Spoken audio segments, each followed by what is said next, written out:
बदलापूरची घटना घडल्यानंतर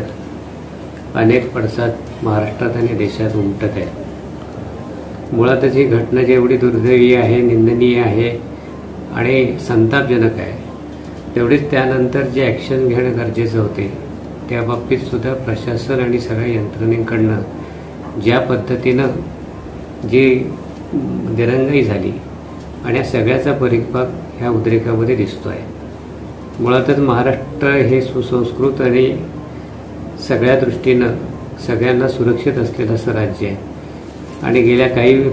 दिवसामध्ये अशा काही घटना, अन्य काही घटना, जातीय घटना अशा माध्यमातून एक वेगळ्या प्रकारचं वातावरण महाराष्ट्रात निर्माण केलं जातं आहे किंवा तसं चित्र आज दिसतंय आणि मुळात ही आपली संस्कृती नाही आहे। आणि म्हणून जो आम्ही महाविकास आघाडीच्या माध्यमातून या मुलीला न्याय मिळावा, त्याचबरोबर ज्या घटना वारंवार सातत्याने घडत आहेत त्या घटनेच्या बाबतीत महाराष्ट्राच्या जनतेला हे मान्य नाही आहे आणि महाराष्ट्रातल्या अशा गोष्टी कधीही महाराष्ट्र सहन करत नाही हे दर्शवण्यासाठी महाविकास आघाडीने या मोर्चाचं जे बंदचं जे आवाहन केलेलं आहे, या आव्हानाच्या माध्यमातून महाराष्ट्रामध्ये सगळी जनता, अशा पुरोगामी विचाराची जनता ही अशा गोष्टीसाठी कधीही कुणाला पाठीशी घालत नाही हे दाखवून देण्यासाठी असताना हा बंदचा पुकारण्यात आलेला आहे। सचिनभाईंनी म्हटल्याप्रमाणे व्यापारी इतर लोकांना सणासुदीचे दिवस आहेत, या अगोदरही काही बंद झालेले आहेत,